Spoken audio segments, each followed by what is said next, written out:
Would you like the good news or the bad news first? The good news. Ego death. Oh, the pure yin vulnerability is past us. Cancer moon. How was everybody's Cancer moon? What did you all receive? I didn't expect it to be that right, where you got the ego death handed to you combined with the full moon. It is nothing but receive mode. And I'm pretty sure, at least from my personal experience, it was more like an ego test to see if ego still was in the back seat. And I think I passed the test, but it wasn't all that joyful, which we talked about that. Don't expect to be receiving just pure bliss, but what is appropriate for your particular divine path. That's the point. All right. This week, you know what? And I forgot to do this again. There's the point of focus. This week, the energy does shift, but we have a similar net result as the ego thing. So we had Pluto and Sun go past each other and conjunct, creating sort of a discombobulation, ego, sort of weakened and not knowing which way's up and that sort of thing. Maybe dark night of the soul for some of you. The level of stuff that I got wasn't quite a dark night of the soul, but it had that flavor to it. Took me back to some memories of my dark nights of the soul in the past. So it was that flavor. Now this week, totally different energies, but the same kind of result. And that is the main thing is the sun goes into Aquarius, weakens the ego. So you got that, you got a weakened ego, and you got Mercury retrograde combust, meaning that now Sun and Mercury are headed towards each other. And you know what that means for mind, rational logic seems to we have a hard time with that, have a harder time communicating. And so with a weakened ego, we also have a weakened mind. And so that's the overall influence. And the net result is you might have a continuation of this thing that started with Sun and Pluto for some of us. And it might feel a little negative. It might just feel a little bit hard or sluggish, hard to think, that kind of thing. And then there's no coincidence that the I-Ching hexagram 9 with small influences comes in. And in the solution slide, when we get to the end, I think all of this will start to really make sense. Well, it'll probably start to make sense when we talk about the astrology of it all. But small influences, the Sun in Aquarius doesn't want to just stop and be lazy. That's not what that energy is. But ego at the same time, Sun in Aquarius it's not real strong, and it's real weak.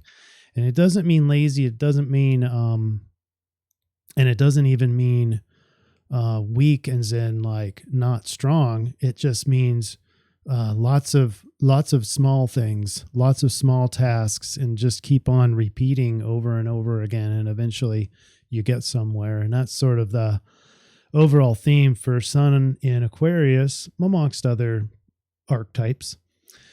And then the Dreambot, really, really interesting when we'll get to, I think it's talking about just thinking about the future, but exploring. And that really does go well with a weakened mind. Can't really think, can't really process things. And so mind just sort of starts creating whatever it wants to create. And has very little control over what you're thinking. And then you got Venus trine Uranus. Uranus went direct, by the way, all sorts of stuff. It's towards the end. Mars is going to go Capricorn. But guess what? Man, Wait, hold that thought. All right, let me go in sequence here. First, we're going to take a real short break, and when we come back, we'll talk about the comments, but we got to get into that Dreambot, and we have a 50th birthday again, 2 weeks in a row. All right, here we go. Ready? Let's get started.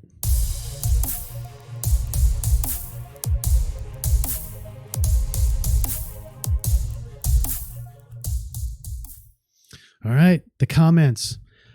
So many of you talking to Angie and wishing her a 50th. It was a great birthday, and partly because of all the hearts that you guys poured out for her. Watched her tear up. I had to, bring her in and show her these comments. So thank you all.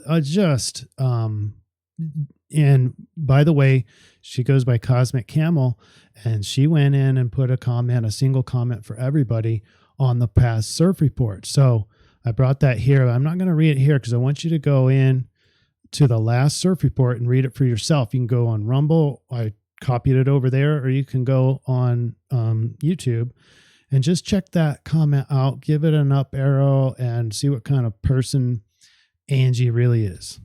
Her heart is starting to come out for viewing of, social media and the world at large. It takes some time to feel comfortable with that. So let's encourage her to bring her best out. All right. So many comments, so many great comments. Just a shout out to Brave Steed over on Rumble. We had, as you're going to see, we had a tie on Rumble and YouTube. We had three-way tie. Although I think two of those was the same person, but I don't know. We'll look at that. We'll do some investigative work here in a second. All right. Brave Steed, thank you for your comments. And Tarif, what a beautiful comment here. Motherhood is an honor. The nurturing instinct surges to the fore, and we become protective of our gifts of life. Angela is absolutely divine. I couldn't agree with you more, Tarif. And then over on YouTube, shout out to Radio Hill. Have to give major thanks for all of you for what to watch out for in the past couple of... Okay. Have to give major thanks to you for all of what to watch out for in the past couple of months. So intense. I truly feel I was directed towards your channel by the universe to help me get through it all. You are so good at what you're doing and incredibly helpful. Well, first of all, thank you, Radio Hill, and I really appreciate that. That doesn't boost my ego. My ego has really taken a back seat. I don't want to say dead because I wouldn't be here without ego. So what I learned through several dark nights of the soul was that if ego is in charge, you're going to have more of these. And so I like these comments only because it verifies that you all are getting what you need. And my barometer is actually myself. Do I feel prepared through each week? And I think that my own CIRF report last week was absolutely essential for the things that I went through last week. So I'm glad I did it. Ravi says, happy birthday, Angela. Wow, this is a much needed report. I definitely needed the reminder to receive rather than to seek out answers. Patience is not one of my virtues. Totally agree. And good to hear that you had benefit. All right. So here's our three-way tie. Now look at one on Rumble, two on YouTube. One of them is Milos. So he's definitely in the best comment category with 5 up arrows over on YouTube. Happy birthday, Angie, he says. So awesome to see Milos up there. But then Kay and Mills One Oxford. Mills One Oxford is over on Rumble. But interesting how they're exactly the same comment and almost the same emoticons. So I'm wondering, that might be the same person. Well, if so, that's 10 up arrows. That is awesome for what I believe is Kay. But if Mills is a different person, congratulations. And it's great to see all these wonderful comments again. Thank you. Whoops. There's your solution slide, but we need to do the Dreambot first. Here we zoom in.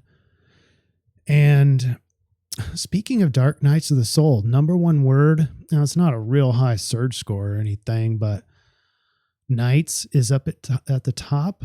And so there is this sort of evening, night, dreams. There's a definite theme there.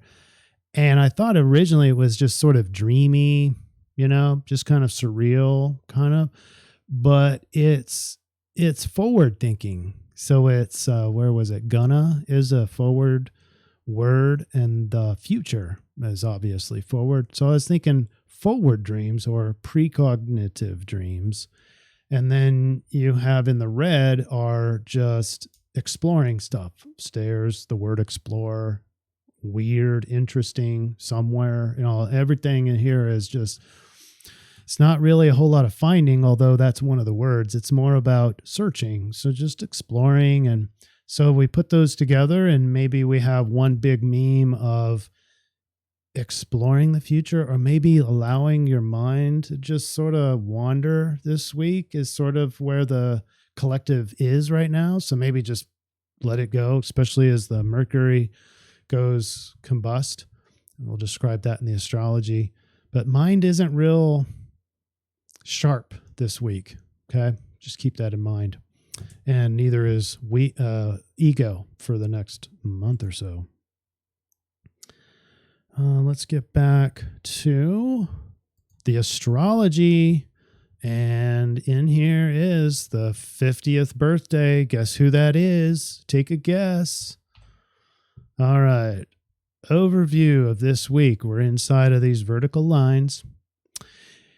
And we're going to have Mars going into Capricorn. Talk about what that means. Gets a little bit more serious, down to earth, practical. We have Mercury in retrograde, heading towards the sun. They're going to pass. And then Mercury, just before the next CIRF report, will be going into Capricorn, regressing into Capricorn. Obviously, I already have the sun in Aquarius. Whoop, whoop.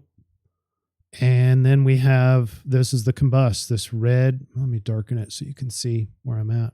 Right here, this red line here is a real short line because you got Mercury and the sun heading in opposite directions. And they're going to collide right in the middle of our week, our CIRF week. And by the way, before we get into the day-to-day, the breakdown, I have a new sponsorship here. And it is LifeWave. Okay. And I'm not going to spend a whole lot of time. There's a lot of different patches here. These are things that I'm trying. And we're going to go just individually. The patches that I'm trying, these are all patches, 30-day supply. And what this system is reverse aging. They can't say that. But that's in essence what it is. It works in the stem cell realm, invigorates stem cell activity through amino acids and peptides, and it does specific things. So one is the X39. That's the flagship one. It's like a multivitamin kind of thing. It does everything. All these other patches, but at a just an overall level. And I've been wearing these for about almost about a month and a half now. And you can start seeing my beard is changing color. Not in the front, so that's still silver and white. I've never had, because I didn't grow out my beard ever when I was younger. So I started when I was older, and it was just gray. And for the first time ever, I have spots that are not gray. And then because I'm a blonde by nature, my mustache is predominantly blonde now and not gray. And that's only 6 weeks. So now over time, you can start seeing that changing. If you're interested in getting a head start on this, we're going to talk just a little bit each time, just as my sponsorship. But if you're interested, go to www.lifewave.com/intervention. All right. And if you have questions on it, I am not going to sell you this stuff. I'm not a salesman. Now, I'm not going to be pushy, but this is a gift because even though it costs money, it is reverse aging technology. And I have 2 things to verify it. First, the color of my beard is changing. And I also have some BioStrap sleep data that demonstrates that these patches definitely work. And the other things you can't verify that I can tell you is that I am getting better sleep and I am getting even better energy than I had before. All right, enough of that. Let's move on. Thursday, the 20th. We have the sun in Aquarius. We have the ego is weakened because of it. And we have Mercury already at about 6 degrees in a reverse path compared to the sun. They're on a collision course about 6 degrees away. Technically now the Mercury is within what's called combust. And that means that thoughts, communication are starting to be a little bit hazier, a little bit harder to ascertain. It's kind of like deer in the headlights sort of a look, and it feels like you're driving at night looking into other people's bright lights. That's because that's what the mind is doing. Mind is all you're seeing now is looking straight ahead and seeing the bright sun. Now, so that's just going to get tighter as we go, and they're on a different elevation, so there's not really going to be a cazimi. And I'm different than other astrologers. I actually do look at the elevations, and they're not going to pass all that close. So one's up here, one's down there. So what that means is it's just going to be Mercury combust. And as they pass azimuth-wise, that's just going to be the max of cloudiness in the mind. And the worse your communication will be. And we'll talk about when that is. I actually have a snapshot slide for that precise moment of when they cross. In other news here, Uranus has gone direct. Some of you have felt that. Angie even said that she felt that. And I did not. I might have been distracted from it, but maybe some of you have too. Will slow the decay rate of this square. So right now we're at 3.5 degrees on a perfect square. Taurus, Uranus, and Aquarian, Saturn. And this is the status quo versus just all out change. It's freedom versus no compliance. It's police versus eccentric anti-government rebellion people. And so there you have it. Now that's the theme for this whole snapshot, because it's the only square in this chart right now. There'll be more later. We have a T-square later in the week, but right now, this is it. This is the only pressure point. Other than the ego being weak and the mind getting cloudier. And then we have a trine. We have Uranus trine Venus. Venus, by the way, in a retrograde. And this is neat. We're going to see how Venus is on a collision course with Mars, and that's going to take a while. That's going to take another about 3 weeks, and they will conjoin. They will conjoin 2 days after Valentine's Day. So February 16th, they'll actually be together. What a powerful alignment for Valentine's Day, even if it's not perfectly on that day. And they're going to actually stay conjoined for a couple months into April. And so they're just going to be hand in hand, and they'll transit all the way through Capricorn and Aquarius together. And so it's a very passionate time, or it's going to be, starting on about Valentine's Day. It's a good time. Good milestone there. But anyway, here on Thursday the 20th, Venus is in a trine with Uranus. So this is easy, practical changes to relationships. Maybe the way that you handle money is a lot more practical. Maybe reverting, since you got Venus in retrograde, reverting to an earlier period of time and how you handled money. And financial transactions. You might be having a change or insights in how you relate to other people in general. And this energy, by the way, is getting stronger because Venus is in that retrograde. Then Friday the 21st, we have 4 degrees away from Sun and Mercury. And so mind and communication getting worse. We have this tightening up, so change in insights, financial, how you relate to others, change is getting tighter. And that's about it here. Saturday, the 22nd. Now, this one is interesting. So we only have 1 degree now with Venus and Uranus. So that's the strongest or the tightest. But the strongest energy is actually going to be on your emotional responses this week. Emotions are in Virgo. So they're sort of they're really detailed and analytical, if that makes any sense. You're going to have more analytical information from your emotions this week because emotions in Virgo versus Mercury. Even though Mercury is exalted, he is staring into the headlights. And so that's just not real strong right now.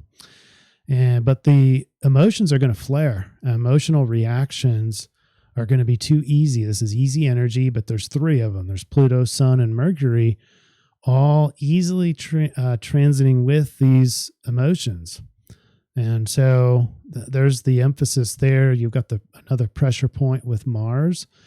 Mars that was just wanting to have fun as a sort of a cheerleader energy. It was Mars and Sagittarius. And that pressure with the emotions is going to put a lot of even more focus on emotions, at least on Saturday. And we know how fast the moon whips around here. So this is only a temporary thing, but there's a lot of instructing through the emotions that you can get on Saturday, the 22nd. That's a lot of 2s. January 22, 2022. Sunday, the 23rd now. All right, we still have the moon with the trines, so that energy is still there. So it's pretty much all weekend. The emotional responses that are not only easy, but maybe informative, have a chance of being informative. And in this, on this day, Sunday, emotions now are transiting into Libra. So a lot more peace, balance, how to relate to others, beauty, art, creativity, also an air sign. So that could help. That could help the ailing. This is the maximum climax of Mercury combust. So this is the weakest point your thoughts are going to be, the way you communicate. Even travel is going to be difficult. Maybe reduce your travel if you can. Maybe reduce your public speeches. But there is that wholesome, thick channel of 3 trines over to the moon in another air sign. So there is instruction there. It's just hard to ascertain. It's going to be in this getting out of your mind and feel the body in order to be instructed by emotional content. That's really, it's sort of still a rational. It almost sounds like irrational. I didn't mean irrational. I meant it's still a rational approach to emotions. And I know that's, not very sound psychological advice normally, but with moon in Virgo and Libra, with those trines to the exalted Mercury, even though he can't see much, that energy is going to be there and it's going to feed through to the emotions. So you got to listen up, man. You got to feel up. You got to get out of your head, get into your body and feel these feelings and listen to the emotions. So back to Mercury combust. Mercury combust easily generates emotional feelings, which affects how we relate to others. It's one of the archetypes of Libra. Okay. So a lot of interpersonal skills can be learned or forced for you to learn this week. Monday, the 24th, we have the big news is Mars going into Capricorn. Tasks and projects just got a little bit more serious because Capricorn is focused on getting things done. And that Mars energy with Capricorn gives it the ability to actually climb the mountain and not be afraid of it. Think about where Mars was when the total flatlands of Sagittarius can just go anywhere and there's no attachments anywhere and I can just run as fast as I want. So now there's a little struggle, and that's the Capricorn way. Everything's a little struggle, but Mars climbing the hill and suddenly see the practical to-dos because you've had all that fun in Sag. Probably been avoiding the serious to-dos. Now all of a sudden things get a little bit more serious with some to-dos. Now the emotions take a turn. Now they're conflicted. Now their mind and emotions are a pressure point, a conflict. And that's sort of because, look at where we are now. These two are moving fairly quick past each other, Mercury and the Sun. And so there's already 3 degrees away from Mercury. So now I'm akin to starting to look away from the other headlights. And so mine is starting to see moments of clarity. But now that you have that clarity, it's in conflict with the emotions. Before you didn't even know where the mind was, but now you do a little bit, although it's still weak. And now that you know just enough to know that it's conflicted with the emotions. So, yeehaw. Sun itself is now starting a square with Uranus. Great. So now some pressure points with a weakened ego and this forced to change ego. That may or may not. That might be a much more overt sort of a transformation. It's not like a transformative energy for the Sun. That was more of Pluto. But this could look the same way.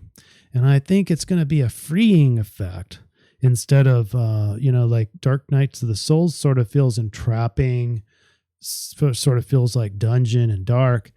But Uranus isn't that. It's sort of that inspiring and hopeful and insightful energy and free. So this, although it's a square, conflicted, the ego now, the weak ego is vulnerable and can change easier. And as there's going to be this, the only pressure here is the pressure to change. But it's going to be more of a hopeful thing instead of a heavy thing. So hopefully that will pan out for, Tuesday the 25th, we have the T-square, and it's a double trap. It's this weakened ego feels trapped in shoulds. That's Saturn. And, Saturn's the old ruler of Aquarius. And so is Saturn still home in Aquarius or not? I'm thinking that Uranus, the new ruler of Aquarius, is furthest away, energetically the furthest away from home. And so Sun is sort of lost. It's on his own. Sort of feeling a little lost in it because the direction is hard to ascertain from Uranus. It's hard enough for the Sun to be in Aquarius, but now you're going to be sort of vulnerable to the Saturn influence as these get closer.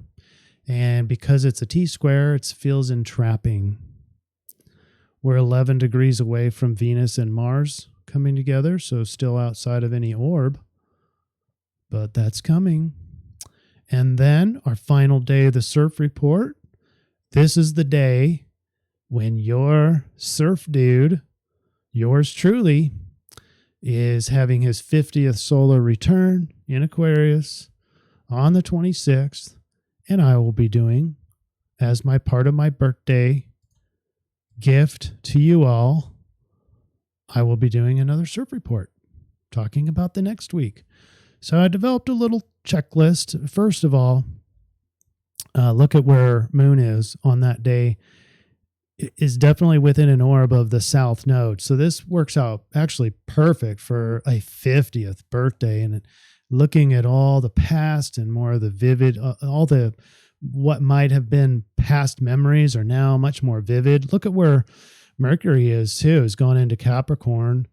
But more importantly, right at the outskirts of an orb or combust with the Sun. So basically free. Mine now is freer. And so thoughts can envision what the emotions are bringing from the past. So All right, here's my checklist that I developed. So you got Mercury is out of combust. That's a positive. The ruler, Uranus, squared with the sun. So energetically the furthest away from its homeland. It's, owns the rights to Aquarius. And so lost. That's the point. The ego sort of lost, sort of directionless, except for just keep it the same. Ugh. Ego wants to just keep it the same. Bleh. But meanwhile, that pressure is double pressure to Uranus. So Uranus it's not gonna fly. Uranus wants to be free, wants to have new things. So there's going to be that pressure there, the pressure to transform and change. And then the third thing here is the Sun and Saturn. Already talked about that. This is the coercion of the shoulds. So this is the conjunct, and it's just starting. It's 8 degrees. So the next, let's see, that'd be the next 14 in this next 2 weeks.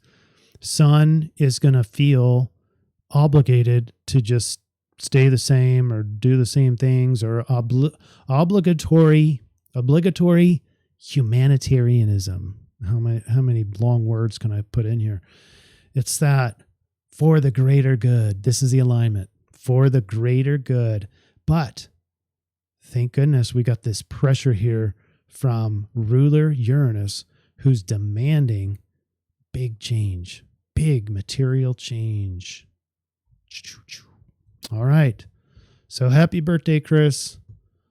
I hope you have a great 50th. I don't know why I'm talking to myself that way, but whatever. Let's take the highlighter off, and we're into small influences. When you cannot do much to affect large matters, subtle influence prepare the way for stronger moves in the future. And if you remember in the past, we've had this many times, and it's about just consistency, small, just consistent. Just keep doing the same small things, and your persuasion will be bigger, but there's not going to be those big steps, big leaps forward. But remember, this is an influence, not the solution. So let's read line 1. Do not let yourself be drawn into direct action or conflict. Instead, stand back and take some time to assess the situation. Consider all your options. Give yourself the space to advance or retreat, or do nothing at all for the time being. This is the reason I underline this as the influence, is because it does directly relate to the solution, which we'll talk about next. Gentle penetration. It's wind over wind. Amazing how that transpired from that one change line. But here is 57, gentle penetration. A subtle penetrating effect is like a soft wind blowing through the reeds that are bending gracefully, demonstrating flexibility and endurance. But just as the wind can be ceaseless in its efforts, small forces can add up to produce lasting results. It's the same thing, 2 different hexagrams, and very, very related. Can't wait till I show you the solution slide, because it's going to really highlight everything, I think, for you, hopefully.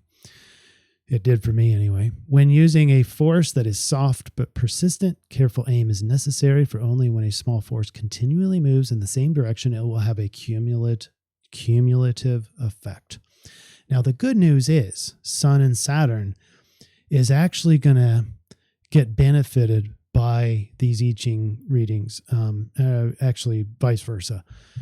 This is the astrology alignment of Saturn and Sun, especially in Aquarius.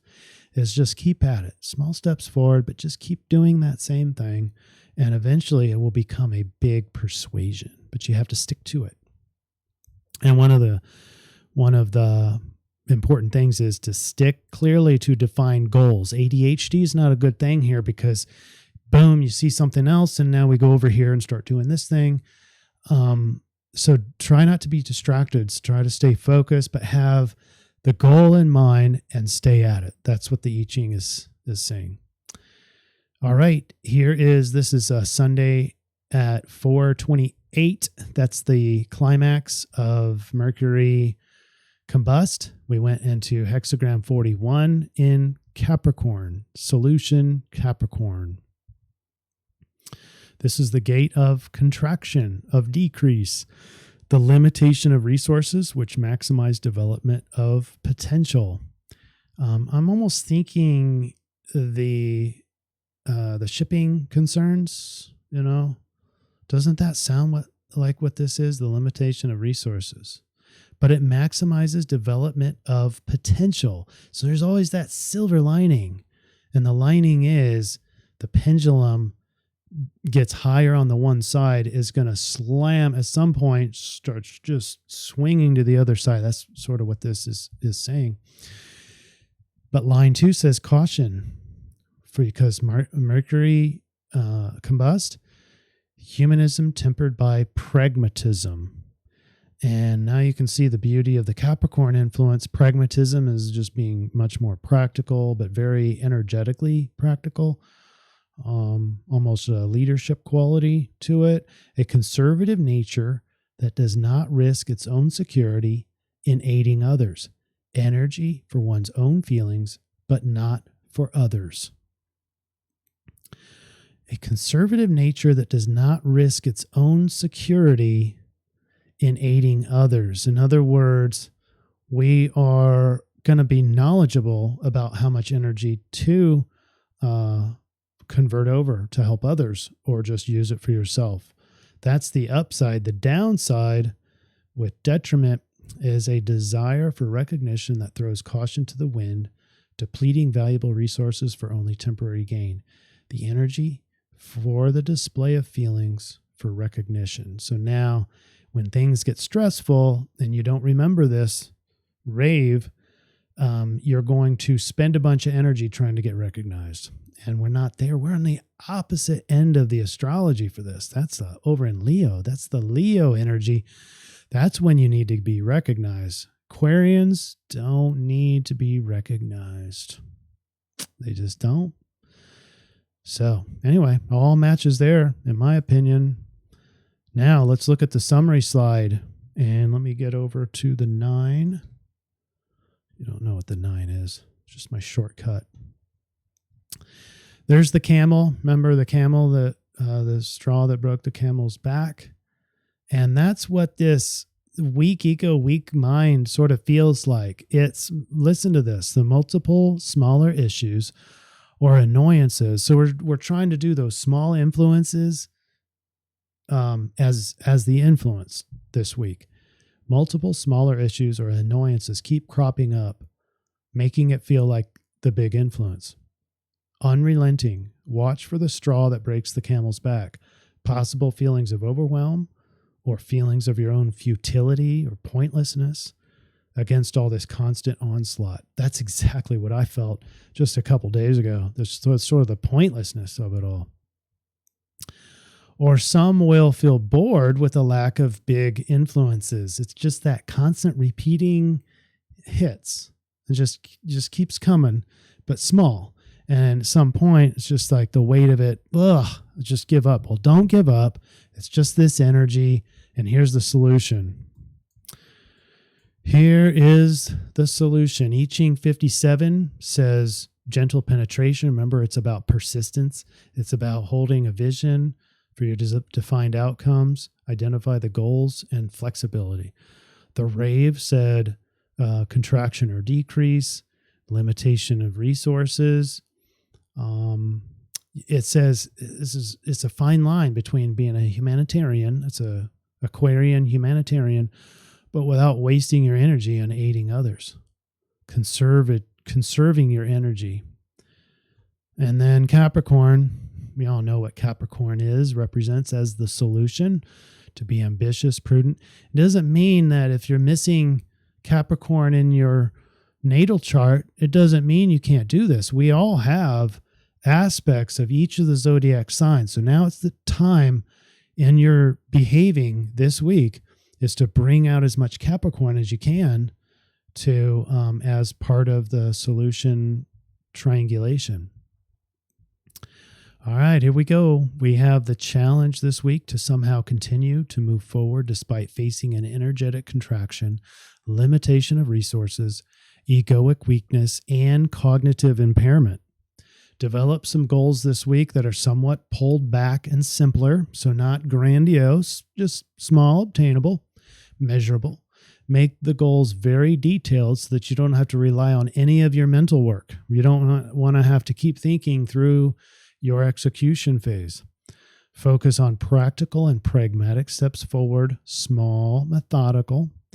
The I-Ching adds flexibility and persistence to our efforts and says there will be hurdles and blocks to forward movement. Climb it or go around and keep moving forward. Your Mars, so halfway through the week, Mars goes into Capricorn, which should actually really help this solution. The Capricorn solution is perfect for all this. Generate clear and practical goals. Be disciplined and responsible. Just watch out for being fearful, shy, or skittish with lots of self-doubt. That's sort of the downside to Capricorn. But stay conscious. Stay with your Capricorn skill sets and develop them for the times like this. Remember persistence. Keep climbing and striving. The advanced part of the week is with the rave, and notice your energy management. Don't expend more energy than is absolutely required for any task or in helping others. That's a lot of words, a mouthful of words. So here's the shortened version, a mantra that you can speak to yourself or some form of this. But I recommend, quote, I will pragmatically keep moving towards my goals this week. That's for this week. Don't stop. Don't give up. Ego feels weak, keeps getting pounced by just annoyances and these small little things over and over and over again. It's not a dark night of the soul, but it could feel that way.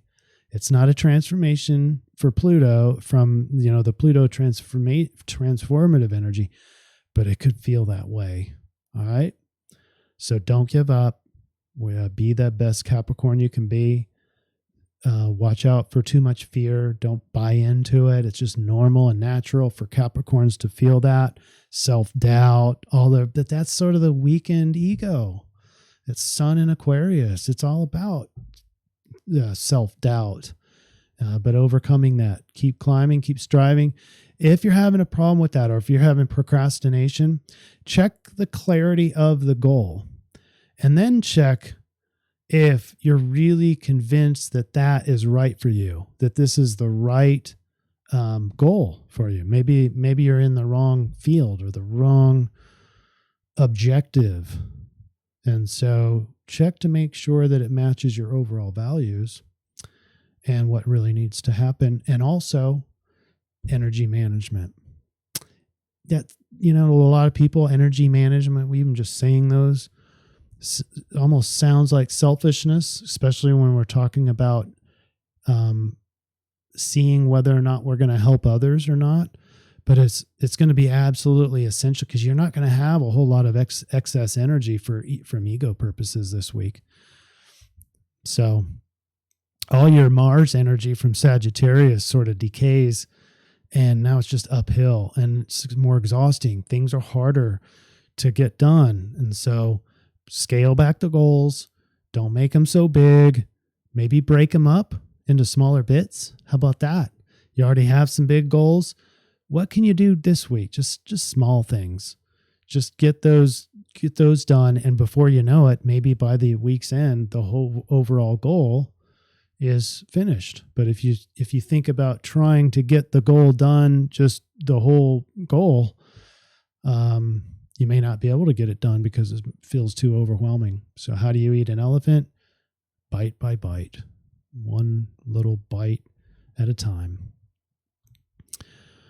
All right, everybody.